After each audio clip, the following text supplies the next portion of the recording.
تخيلوا ان في ناس لحد دلوقتي ما بتعرفش تعملها. مفيش اسهل منها. تعالوا بقى اقول لكم بنعملها ازاي. اول حاجه معايا الخضار، قطعته وجهزته بالشكل ده. معايا طماطم ومعايا خيار ومعايا فلفل رومي ومعايا بصل ومعايا فلفل حامي.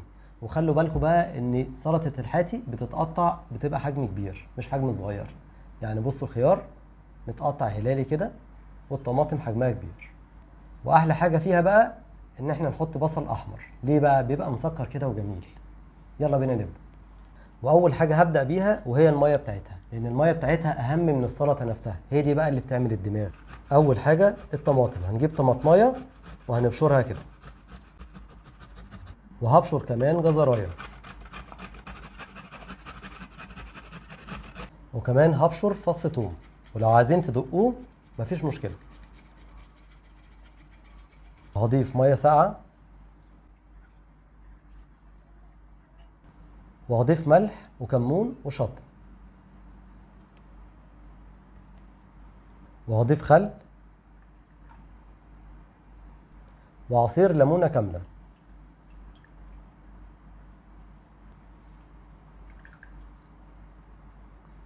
وهضيف بقدونس وشبت، وهقلب.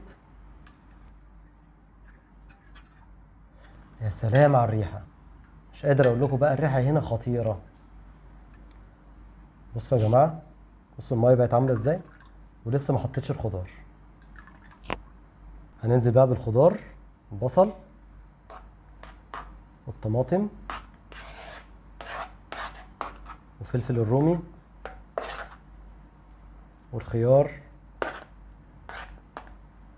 وعليهم قرن فلفل حامي،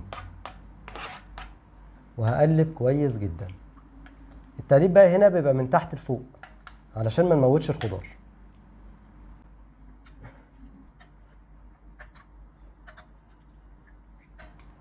واخر حاجه هضيفها مكعبات تلج علشان يحافظ على الخضار وما يتبلش. وهقلب تاني.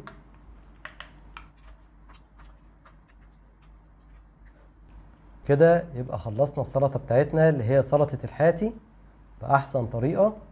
بصوا الميه عامله ازاي.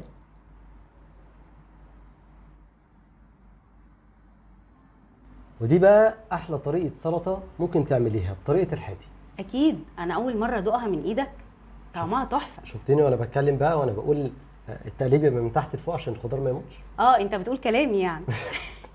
يلا ندوق. جربي كده وقولي ايه رايك. قبل ما ادوق لازم اوريها لكم. ماشي. بصوا الجمال، احلى سلطه تقدموها مع المشاوي. طلبتوها مننا كتير واحنا ما نقدرش ناخرها عنكم.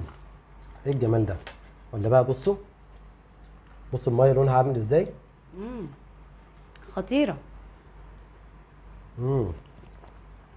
لا بجد تسلم ايدك. تسلمي بألف هنا.